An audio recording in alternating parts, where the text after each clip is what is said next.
Good afternoon, and thanks for joining us. A new report from the province's Advocate for Children and Youth shows more than a dozen Saskatchewan kids under the age of 5 have died with illicit drugs in their systems. The report highlights the impact of the drug crisis on children. It says between 2019 and 2025, 13 kids under 5 had illicit substances in their system at the time of death. It also points to cases where young children were harmed by methamphetamine, fentanyl, and cocaine.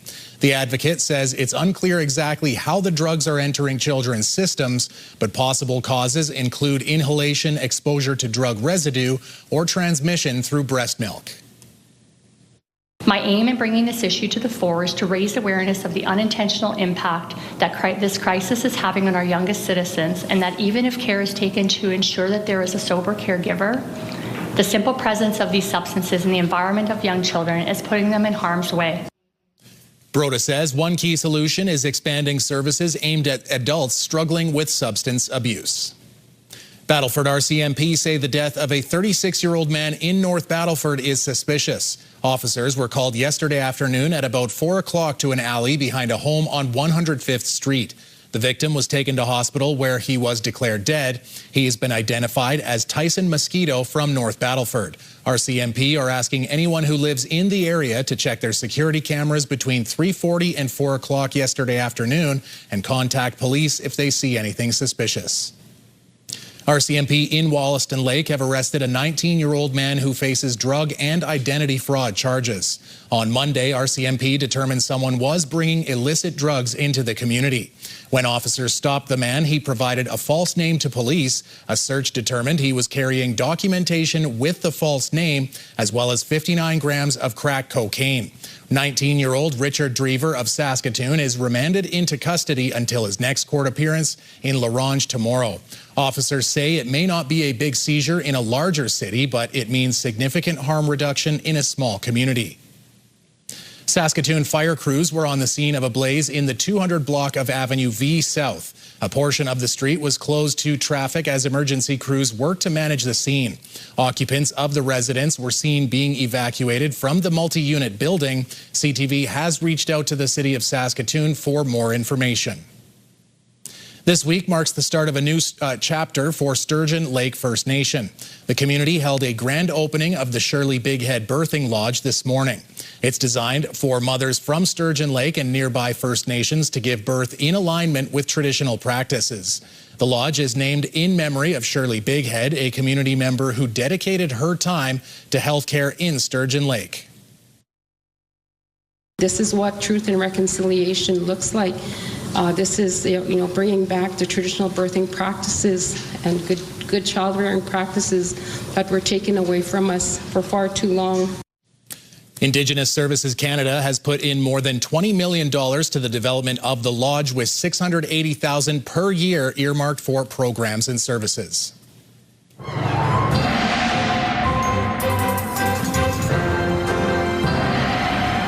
Jeff, we're just going to not say anything about the sun shining and just let it keep doing what it's doing. Well, I think a lot of people feel that way. It's a good strategy there, John, because we've got ourselves some pretty nice conditions, and temperatures are going to continue to rise as we make our way into Thursday and Friday. And the weekend in many places is looking very promising indeed. Now, Prince Albert has sort of lagged behind some of the other locations in the province in terms of daytime highs today. But as I say, temperatures are on the rise. And once again, a pretty quiet pattern across the prairies. There are some hints of precipitation, some in the former flurries along the Alberta foothills and then down into the States. But all in all, pretty quiet, and we'll talk about the warming temperatures later on.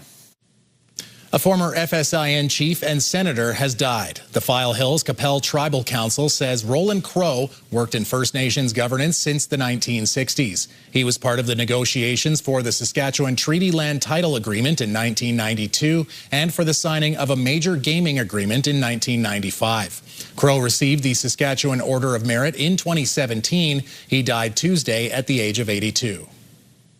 The Saskatoon Airport Authority held its annual general meeting this morning. The event highlighting how the airport has done over the last year. More than 1.5 million passengers used the airport last year. The CEO says operations have been steady, suggesting it has returned to pre-pandemic traffic. Renovations on the new arrivals area are scheduled to begin within the next few months. We supported a broader economic benefit with a total impact of $1.77 billion and almost 11,000 FTE jobs. And perhaps just to put that in perspective, each time our critical aircraft, which is a Boeing 737, arrives and departs here, it generates 1.3 full-time equivalent jobs, almost $52,000 in annual labor income, and over $205,000 total output. Mayberry described the impact of jet fuel prices on the airport as manageable. The border town mayor of Lloydminster is happy about Alberta's move to eliminate twice-a-year time changes. It will end a lot of confusion for people as to what time things will be happening. If I'm driving into Saskatchewan, what time is that event again? So you're trying to do the time change. And if you had a cell phone, it was crazy in the city, because if you came off a Saskatchewan tower, it changed an hour. You could lose an hour in your day just by simply driving 2 blocks. Mayor Gerald Albert says time changes have caused obvious headaches for half of the year, especially for those trying to make appointments or sports games on either side of the border. Some community members think it should have happened 5 years ago. Saskatchewan hasn't changed clocks since 1966, and Lloydminster was exempt until now.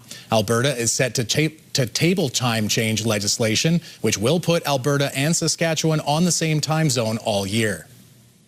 Another boost today for Saskatchewan Polytechnic's new Saskatoon campus. The school's Students Association announcing a $2 million donation to go toward the new Joseph A. Ramey campus. The donation marks one of the largest student-led contribution efforts for infrastructure in its history. The money is going toward the Time to Rise campaign and will help pay for the design and construction of student-centered spaces.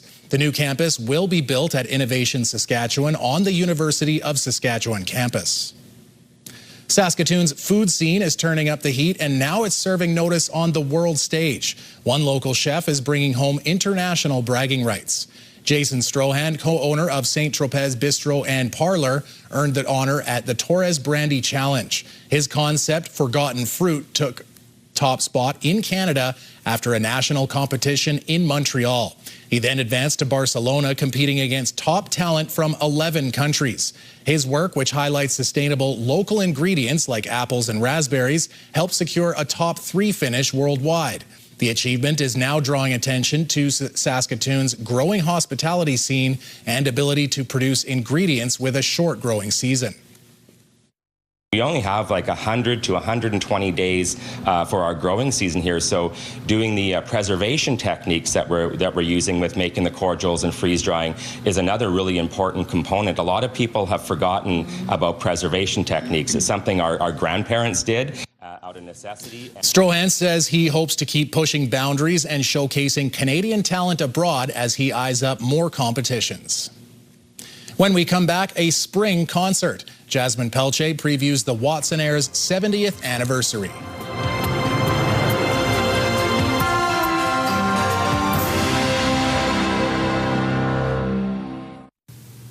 We are with Amy from Watson Airs to talk about the upcoming spring concert. I understand that's a pretty big anniversary concert you guys have this year, 70 years. Is there anything special that you're going to do to, throw it back maybe to what things looked like 70 years ago, or any sort of way you're marking that anniversary?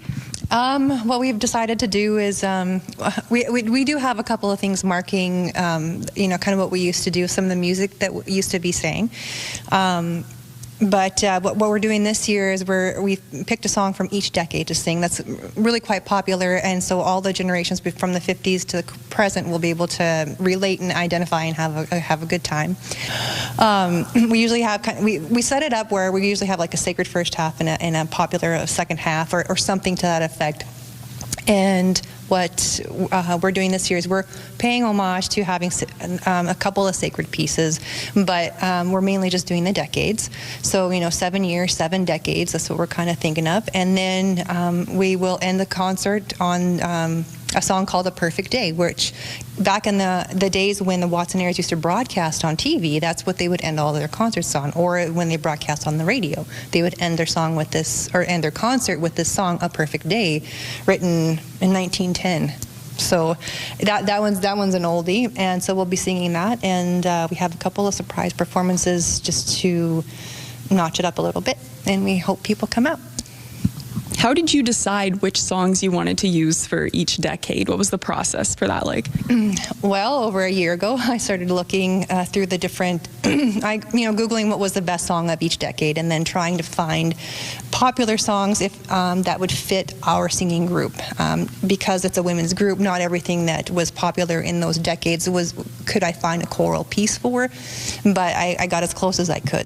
Yes, they're all popular. They're all going to be very recognizable for sure. Yes. It's not a secret, but I want people to come out. So you're bringing out the old hits then? Yes, bringing out the old hits from the 50s, the 60s, the 70s, 80s, 90s, 2000, 2010s. Yeah, we're ready to go. How long have you and the choir been working on this specific performance? We started in January, so just over 5 months. Yeah, 4 or 5 months. Well, yeah. So since January, and we're putting it together, and they've just the ladies have worked so hard. The music I give them, especially the later decades, is very, very challenging rhythmically and vocally, and they've just risen to the occasion. So it's been about 5 months of just really grinding. So, how long do you think the show is going to run? I'm hoping about an hour and a half. We also have our award winner from the music festival singing a song, and we're going to announce who the Gladys Strom Bursary Award winner is. So between those things and an intermission, a real intermission this time, we're wagering on about an hour and a half-ish. I hope no longer than that. What is the Gladys Strom Bursary? It's a $500 scholarship for an applicant to win towards the like the purchase of music lessons or an instrument or some kind of musical endeavor. And the applicant has to write into the PA Music Festival and explain what they do in music, how they're involved in it, and why they would like the award and what they would use it for. So, yeah, and then we announce that on Sunday. So, if someone is looking to find more information about dates, times, locations, where can they do that? They can go to our website, which they can also email us at watsonairs@gmail.com. We're on Facebook and Instagram as well, so we post lots of stuff on our socials, so they can go there. So lots of places to reach us, absolutely. But the concert is this Sunday, right? Yes, the concert is this Sunday at 2 p.m. in this church, St. Joe's in Prince Albert. What would you say to encourage people to come out? You will not believe what these ladies can do, and you're going to just have so much fun, and everybody's going to just have a rockin' good time, I think. All right, sounds great. Anything we didn't talk about that it's important to get across? No, I just hope everyone comes out and has a good time, and you won't regret it if you come. All right, well, thank you for meeting with me. Oh, thank you very much. Jeff will give you the weather forecast coming up after the break, plus a unique system making small incisions in the eye, but big improvements to efficiency.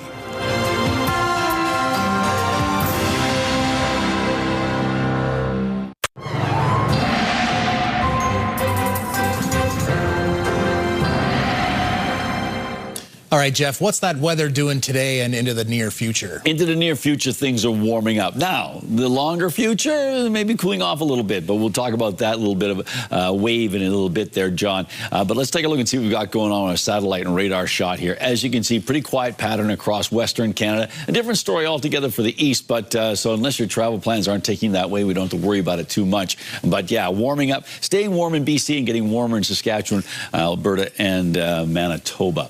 On to our futurecast. As you can see, not a lot I expect in the way of strong winds at all. In fact, fairly quiet conditions. There's a possibility of a little bit of precipitation in the far north as we roll into tomorrow. Maybe a little something kicking up in the southeastern part of Saskatchewan as the evening goes along. But for the most part, as I say, quiet. -1 degree for Spiritwood overnight tonight, -2 for the Battlefords, -5 in Candle Lake, -4 the expected overnight temperature in Birch Hills, Rostern, and Nipawin. Partly cloudy or clearing skies in those 3 locations.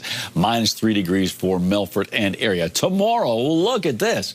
17 degrees for Spiritwood, 19 for the Battlefords, above seasonal in Rostern at 16 degrees, a little bit below seasonal in Birch Hills in 12, 13 in Candle Lake, and Nipawin and Melfort both in at 14 degrees. And we're looking at cloudy or mainly cloudy skies throughout the region. On to Prince Albert and area. Well, tonight dropping down to -4 degrees in the Gateway City. Mainly cloudy, mainly clear conditions, I should say. And the winds shift around a little bit, but still warmer flows, not out of the north is what I'm getting at, or the east. So southeasterly winds changing to westerly winds overnight. And then tomorrow, the wind comes out of the southwest, 15 kilometers an hour, cloudy skies, 14 degrees for a high. So that is seasonal, or just slightly, ever so slightly above that. And then as we take a look at the 7-day forecast, well, looky here. Friday, we've got ourselves 18 degrees. Saturday, mainly cloudy and 15, mainly cloudy and 19 on Sunday. And then we have a drop off for a couple of days. Monday, 11 degrees, 8 degrees on Tuesday.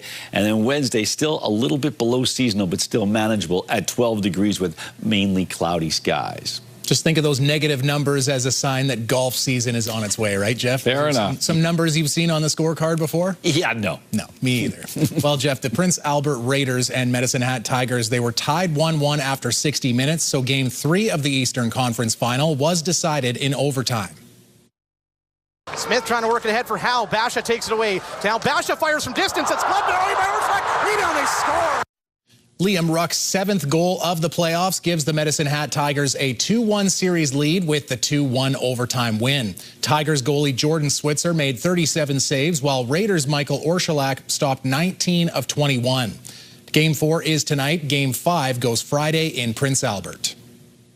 The CFL Canadian Draft wrapped up last night with the Saskatchewan Roughriders making 8 more picks. After the defending Grey Cup champions picked defensive back Malcolm Bell 9th overall, this is who was chosen by the Riders.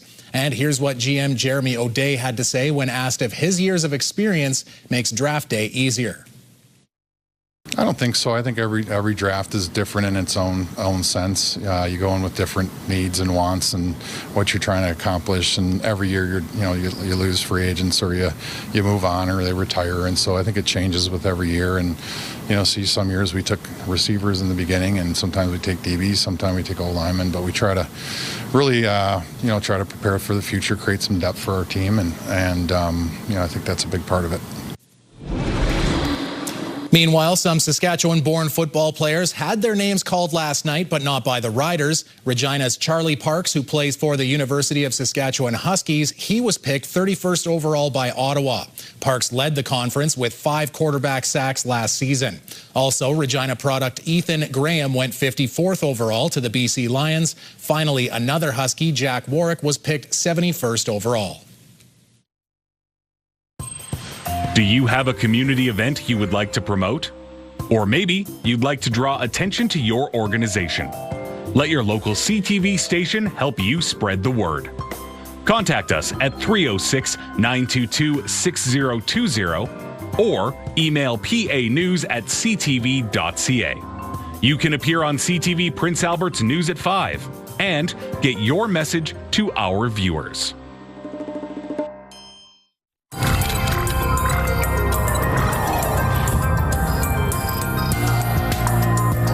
The Montreal Cataract Institute treats 18,000 patients every year with wait times for surgery shorter than the national average. Christine Long got a first-hand look at their unique system, which has improved efficiency. This burns a little bit, Inside one of the 7 operating rooms at the Montreal Cataract Institute, ophthalmologist Georges Durr is finishing the minutes-long procedure. We use a microscope to do small incisions in the eye, and we use the ultrasound to break up the cataract into small pieces. We aspirate it out, and we place a lens in the capsular bag, which is the little bag that holds the cataract in place.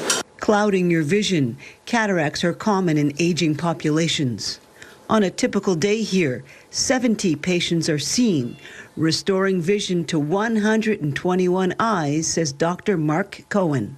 It's over 500,000 cataracts per year in Canada that are operated, over 100,000 per year in Quebec. So there's just a big weight on the system. There's 3 times more cataract surgeries than any other type of surgical procedure out there. Pierre Willette says in Canada, the average wait time is 16 weeks for surgery, but not here. We're more like 10 to 12 weeks waiting time to do the surgery.